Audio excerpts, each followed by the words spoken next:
इसीलिए कई लोग कहते हैं हमने प्रार्थना करी, ये क्या हो रहा है? क्यों किसी की प्रार्थना इतनी पावरफुल है, चीजें होती है, हम प्रार्थना करते हैं कुछ नहीं होता? क्योंकि उन्होंने प्रार्थना को समझा नहीं। There is a method, there is a way you pray. एक तरीका है प्रार्थना का। जब आप उस बात को समझ जाओगे तो आप घंटों प्रार्थना कर सकते हो। आपको लगेगा अरे टाइम कितना कम है। बहुत प्रैक्टिकल जो बाइबल हमें सिखाती है, कोई सीक्रेट भी नहीं है, बाइबल हमें ये सिखाती है। और मैं आपको ये बताना चाहता हूं कि कैसे, अगर आप सच में परमेश्वर, कौन है यहां पे जो चाहता है मैं परमेश्वर की उपस्थिति में जब जाऊं ना तो मैं घंटों प्रार्थना कर सकूं? You know why it's difficult? कई लोगों के लिए मुश्किल क्यों है प्रार्थना करना? Because they are praying in flash.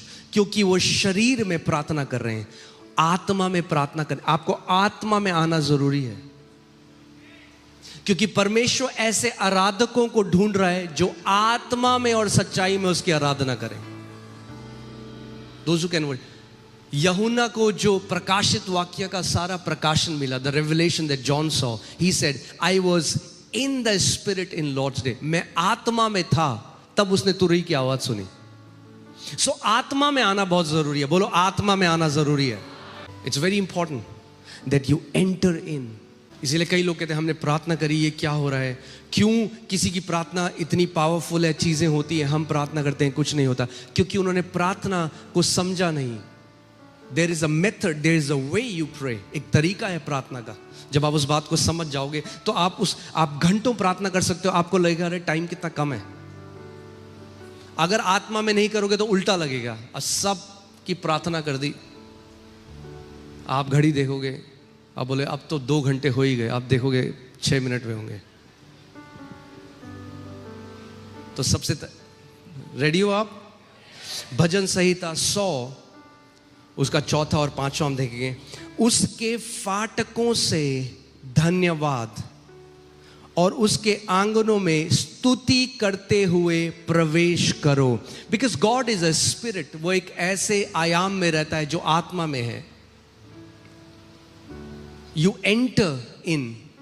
जब आप धन्यवादिता करने लग जाते हो तो आपकी अवेयरनेस कहां चली जाती है? आपकी चेतना कहां चली जाती है? आपके आसपास जो हो रहा है उससे हट के जो परमेश्वर ने आपके लिए किया है। When you start to thank him and then thankfulness will turn into praise, and when you start to praise him you will be in his court before his throne. आप उसके सिंहासन के सामने खड़े हो जाओगे।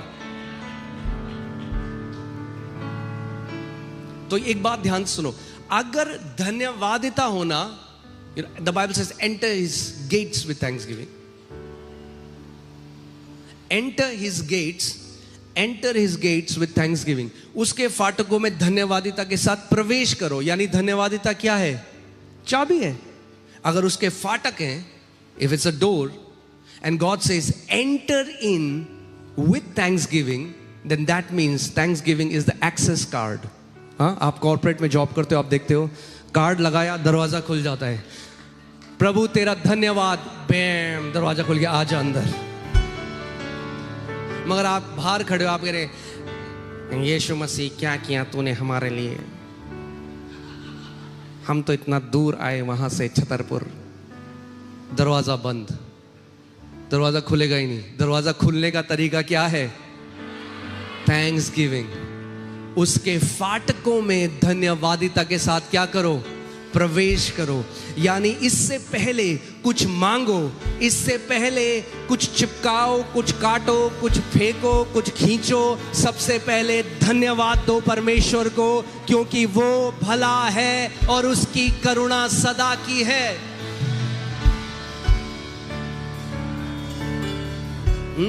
आप सोचो, अगर मेरा कोई बच्चा मेरे पास आए, हाँ, लेट्स टेक एन एग्जांपल, अमाया मेरे पास आती है, वो हमेशा ऐसी करती है। वो मेरे मोनू के पास आएगी, randomly she will say thank you mamma, thank you papa, thank you for giving me gifts, thank you आपने मेरे लिए ये किया, थैंक यू, रैंडमली। और जब वो ऐसा कहती है ना, मेरा मन करता है अभी इसको लेके मैं एक और गिफ्ट देने का मन कर रहा है मुझे। That's how your heavenly father feels.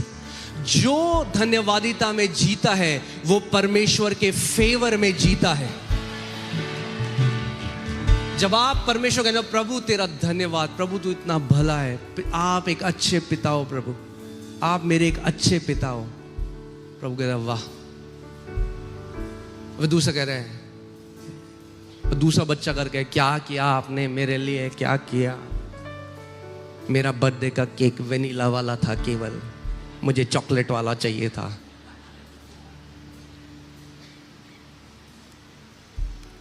We'll come to that. Do you know that grumbling is a sin and God hates it? आप जानते हैं परमेश्वर कुड़कुड़ाहट, बुड़बुड़ाहट और शिकायत करने से नफरत करता है। Hear this. If faith pleases God, then complaining displeases God. अगर विश्वास से परमेश्वर प्रसन्न होता है, शिकायती होने से परमेश्वर नाखुश होता है।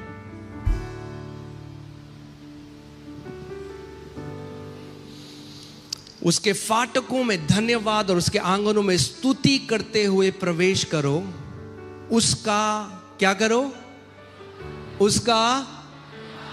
अब कोई बोलेगा प्रभु ने तो ऐसा कुछ करा नहीं मेरे लिए कि मैं धन्यवाद करूं।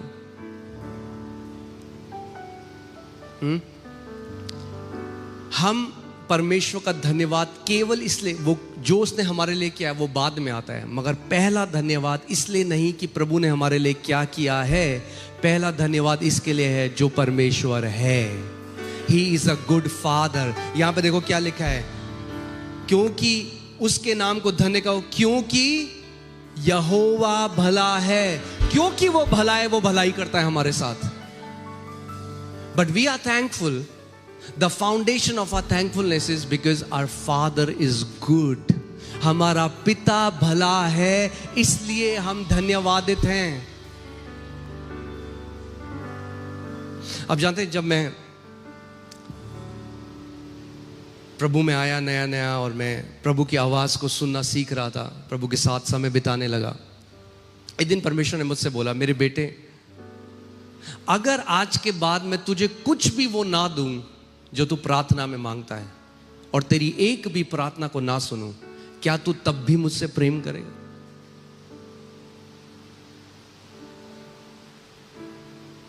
अब मांगने से तो 1000 गुना ज्यादा दे दिया उसने, मगर वो फिर भी चाहता है कि आप इस बात को समझो, कि हम इस बात को समझें कि वो भला है, और क्योंकि वो भला है इसीलिए वो हमारे जीवन में भलाई करता है। Because he's good.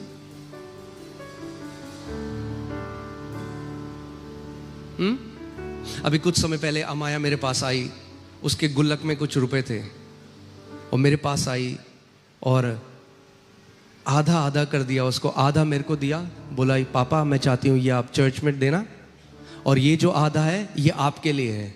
तो मैंने कहा, मुझे लगा कुछ होता है ना, कुछ मांग रही होगी, कुछ डिमांड होगी। मैंने कहा क्यों, मेरे लिए क्यों है? कह रही नहीं, बस मैं आपको गिफ्ट देना चाहती हूँ, ये आपके लिए है, मैं आपके लिए देना चाहती हूँ।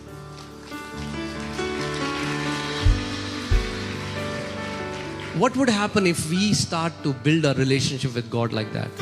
हर बार मैं जो दूं इसलिए नहीं कि मुझे क्या वापस मिले, मैं जो करूं, नहीं नहीं नहीं, प्रभु मैं तेरे नाम को धन्य कहना चाहता हूं, मैं तेरी उपस्थिति में बैठा हूं क्योंकि तू धन्य है, मैं तेरी आराधना करता हूं क्योंकि तू धन्य है, मैं तेरे वचन में समय बिताता हूं क्योंकि तू धन्य है। परमेश्वर तू तो करेगा मेरे साथ भलाई, मगर मेरा रिश्ता इस पे नहीं निर्भर, तू मेरा पिता है और तू एक अच्छा पिता है। और मैं आपको बता रहा हूं, उसने मुझे इतना टच किया, मैं थोड़ी देर तक सोचता रहा। It touched my heart. उसने नहीं कहा इससे मेरे टॉफी ले आना, कैंडी ले आना, उसने नहीं, आप रखो, आपके लिए, I want to give you, because पापा आप हमारे लिए इतना कुछ करते हो, I want to give you.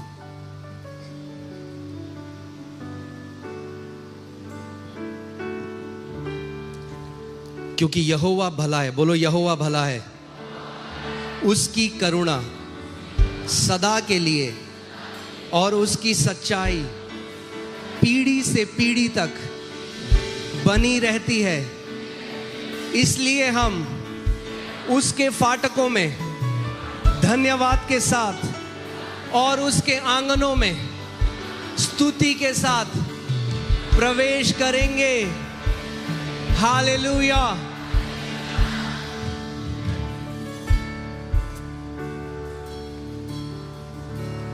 आमीन। क्योंकि असली स्तुति धन्यवादिता से जन्म लेती है। We enter his door with thanksgiving and then we enter his courts with praise. जब आप धन्यवाद, और इस बात को समझना, क्योंकि हम लोग ऐसे दुनिया में रहते हैं where we are trained to complain.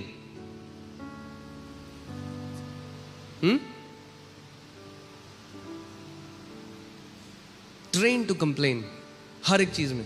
यहां पे ये अच्छा नहीं है, वहां पे वो अच्छा नहीं है, ये ठीक नहीं है, वो ठीक नहीं है।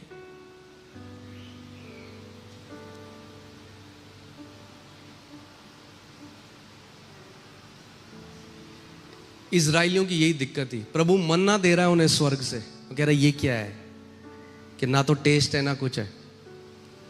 प्रभु स्वर्ग से रोटी दे रहा है उन्हें, मतलब मेहनत नहीं करनी, अपने टेंट से बाहर निकलते हैं ये खाना है, मगर क्या है, कुड़कुड़ाहट और बुड़बुड़ाहट आ गई। और परमेश्वर नफरत करता है उस चीज से।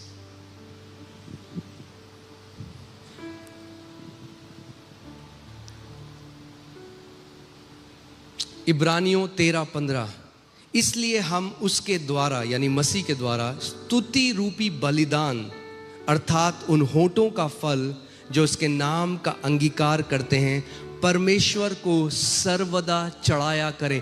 अभी सबसे बड़ा चढ़ावा आपका क्या है परमेश्वर के लिए? जैसे और जो ये लिखा गया है ये कंपेयर कर रहा है पुराने नियम में, जैसे वो जानवर चढ़ाते थे, बकरा चढ़ाते थे, ये सब चढ़ाते थे, मगर अब नए नियम में हम क्या चढ़ाते हैं? होठों का फल चढ़ाते हैं, स्तुति रूपी बलिदान चढ़ाते हैं। जब आप परमेश्वर की उपस्थिति में जाते हो, you offer the sacrifice of praise. बलिदान क्यों? उस समय में जब आपका मन नहीं कर रहा करने का, आप तब भी कहो, प्रभु मेरी परिस्थितियां चाहे कुछ भी कहें, मैं एक बात जानता हूं, इस बात में मैं अड़िग हूं और मैं कभी हिलूंगा नहीं कि प्रभु तू एक अच्छा पिता है। मेरा अनुभव मुझे कुछ भी कहे, मैं इस सत्य को जानता हूं।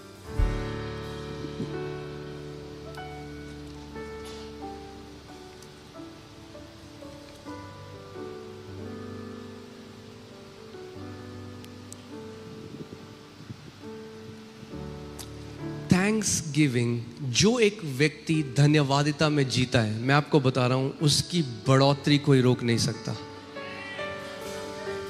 उसकी बढ़ोतरी कोई रोक नहीं सकता। ओके, देखते हैं यूहन्ना 6:10-11 हम देखते हैं। यीशु मसीह के सामने लोग हैं, 5000 मर्द हैं और स्त्री और बच्चे तो उससे भी ज़्यादा होंगे, और यीशु को उसको रोटी खिलानी है, और वहाँ पे क्या है? केवल 2 मछली है, 5 रोटियां हैं। अगर हमारे, अब मैं चाहता हूं आप ध्यान लगाओ इस बात को, सोचो अगर आपके परिवार में ऐसा है, आपके घर में 100 रुपए पड़े हैं और 5 लोग हैं खाने वाले।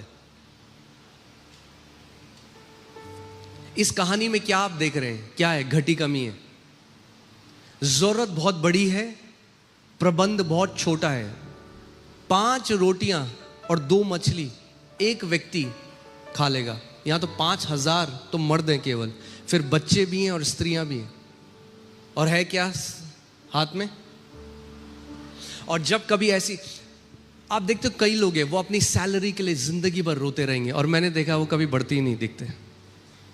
हमारी सैलरी इतनी कम है, हमारी सैलरी, हमारी सैलरी, हमारी सैलरी, हमारी सैलरी, सैलरी के लिए रोते रहेंगे, नहीं जानते एक आत्मिक सिद्धांत।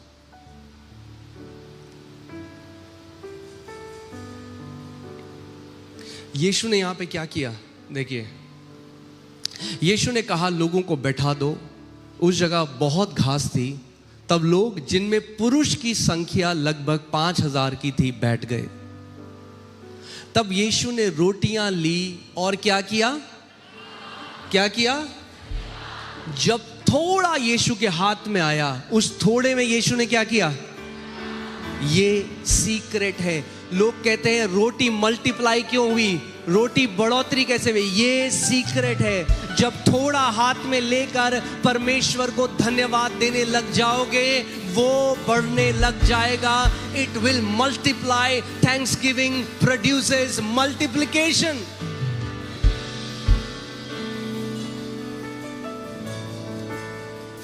धन्यवाद प्रभु। चाहे आपकी तनख्वाह 8,000 हो, चाहे 4,000 हो, चाहे 5 लाख हो, चाहे 10 लाख हो, आप प्रभु को धन्यवाद करो। और अगर आप धन्यवादिता में जियोगे तो आप देखो परमेश्वर कैसे स्वर्ग के झरों के आपके लिए खोल देगा हर जगह से।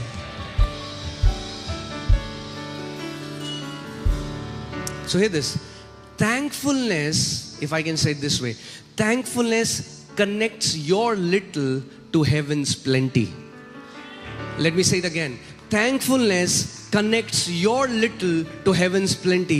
धन्यवादिता आपके थोड़े को स्वर्ग की बहुतायत के साथ जोड़ देती है। मैंने कहा धन्यवादिता आपके थोड़े को स्वर्ग की बहुतायत के साथ जोड़ देती है।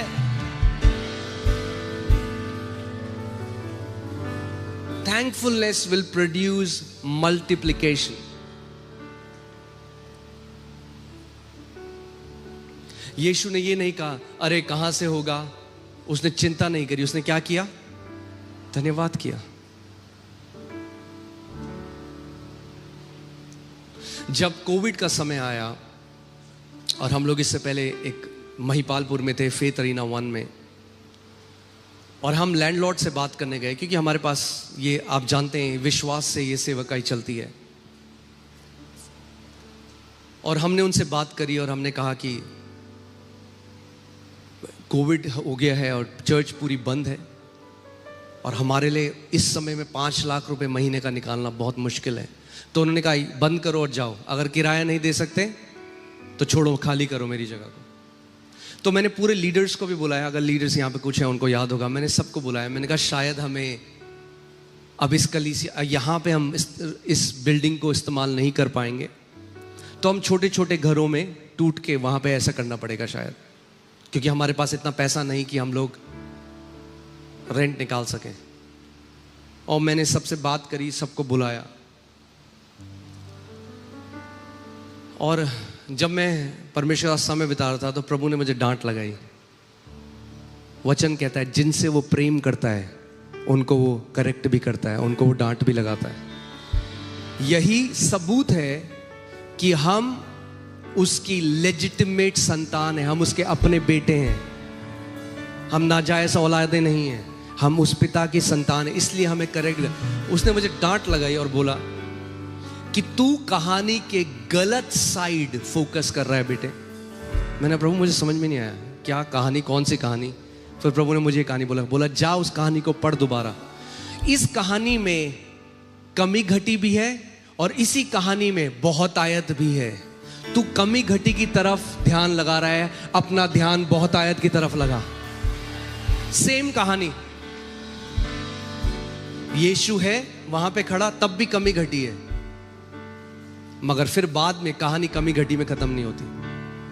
और मैंने कहा प्रभु मुझे माफ कर, मेरे अविश्वास को माफ कर। मैं प्रभु को धन्यवाद करने लगा। मैं कह प्रभु ये तेरी कलीसिया है, तेरी कलीसिया, एक भी बंदा खड़ा नहीं होगा तब भी तेरी कलीसिया बंद नहीं होगी। धन्यवाद करने लगे, धन्यवाद। मैं प्रभु को धन्यवाद करना, प्रभु ये तेरी कलीसिया, ये बंद नहीं हो सकती। तूने कहा जिस कलीसिया की नींव मैंने डाली है, नरक के फाटक उसमें कभी प्रबल ना होंगे। उसके बाद उन्होंने कहा कि आप, मेरे ख्याल से 30 लोग या ऐसे कुछ अलाउ किया था गवर्नमेंट ने, तो हमने केवल कुछ वॉलंटियर्स को बुलाया कि आप आओ और मैं ऑनलाइन प्रीच कर लूँगा सबको। तो वहाँ पे 15 कुछ लोग थे जो आए, क्योंकि बाकी लोग बहुत दूर रहते थे, तो हम लोग जो पास में थे 15 लोग आए। उसके बाद मैंने ऑफरिंग के लिए बोला कि जो ऑफरिंग देना चाहता है आप आगे आओ, तो कुछ लोग आगे आए। उस महीने हमारे पास रेंट देने का पैसा नहीं था, तो जब सर्विस खत्म हो गई वॉलंटियर्स मेरे पास भागते भागते आए। आपको पता है क्या हुआ? मैंने क्या हुआ? कह रहा ये देखो टोकरी के अंदर 5 लाख रुपए किसी ने रखे हुए हैं। हमने सिक्योरिटी कैमरा देखा, एक भी व्यक्ति नहीं था जिसने वो पैसे वहां पर डाले। आपकी धन्यवादिता आपके थोड़े को स्वर्ग की बहुतायत के साथ कनेक्ट कर देती है। जो व्यक्ति धन्यवादिता में जीता है वो कमी घटी में नहीं जी सकता। Your thankfulness will bring you out of poverty. Your thankfulness will bring you out of every crisis in Jesus name. Amen.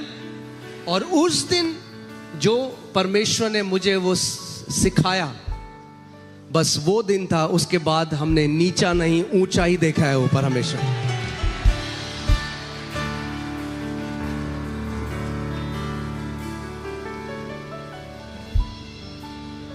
आमेन।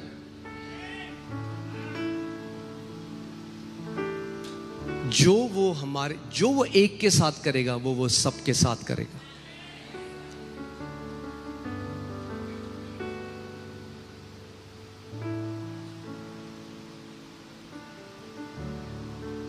जब आप धन्यवादित होगे तो आप ऊंचा उड़ोगे। मल्टीप्लिकेशन आपके जीवन में आता जाएगा। आमेन।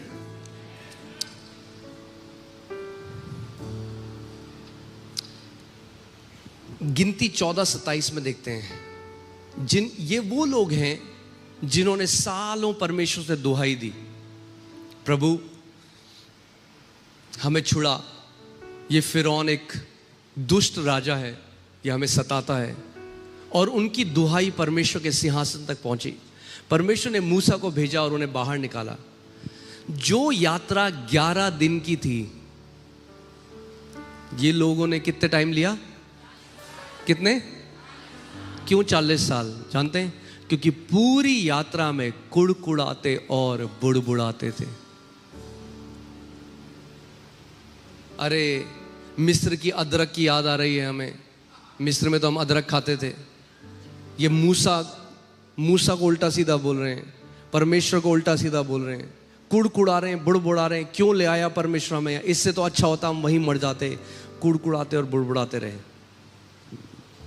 और देखिए यहाँ पे क्या लिखा है, गिनती 12:27। प्रभु इनके बारे में क्या है? यह बुरी मंडली मुझ पर बुड़बुड़ाती रहती है। It was not a one time event, it was their life style. Complaining was the life style. उनकी क्या थी? उनकी जीवन शैली बन गई कुड़कुड़ाना और बुड़बुड़ाना। सुबह से उठ के कुड़कुड़ाना शुरू करते थे, सोते तक कुड़कुड़ाते थे। Be very careful. ध्यान दो, आपके आसपास के कौन लोग हैं जिनके साथ आप उठते बैठते हो। Be very careful. जब मैं कलीसिया जाने लगा तो एक यंग ग्रुप था जो बैठ के हमारे पास्टर का मजाक उड़ाते थे जब वो प्रचार करते थे। वो मेरे भी दोस्त थे।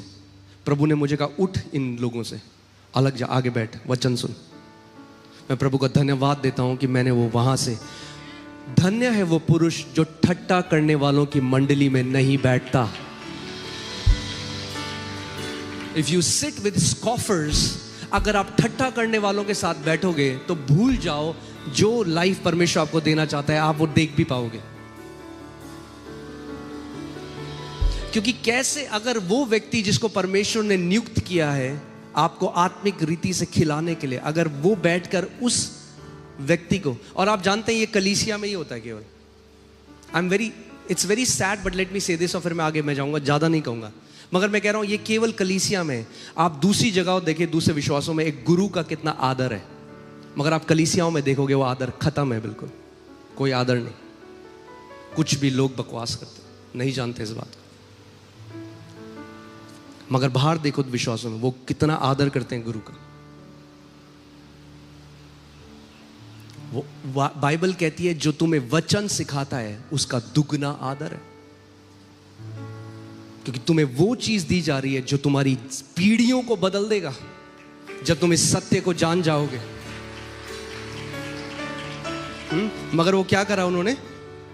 वो कुड़कुड़ाते और बुड़बुड़ाते रहे। गिनती 11:1, गिनती 11:1। Now when the people complained, it displeased the Lord. क्या लिखा है? फिर वे लोग बुड़बुड़ाने और यहोवा के सुनते बुरा कहने लगे, अतः यहोवा ने सुना और उसका कोप भड़क उठा. English Bible says he was very displeased. He was not happy. He was not happy with those people. God wasn't very happy because they were ungrateful. क्योंकि वो क्या थे? Unthankful थे. उनके अंदर प्रभु ने उनको निकाल के लाया वहां से, और आज वो उसी परमेश्वर को कुड़कुड़ा और बुड़बुड़ा रहे.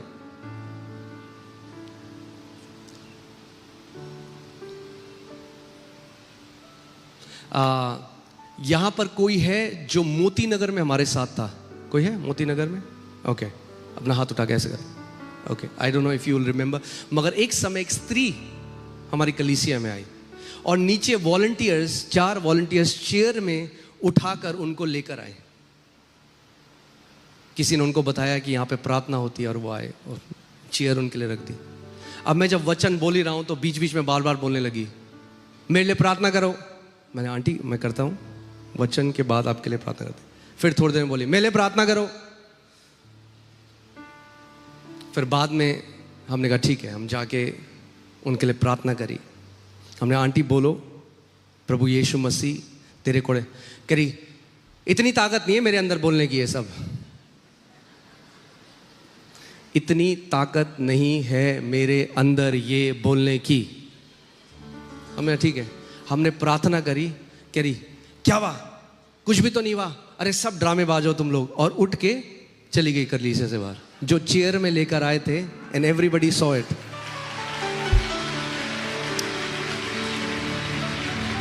Here this, but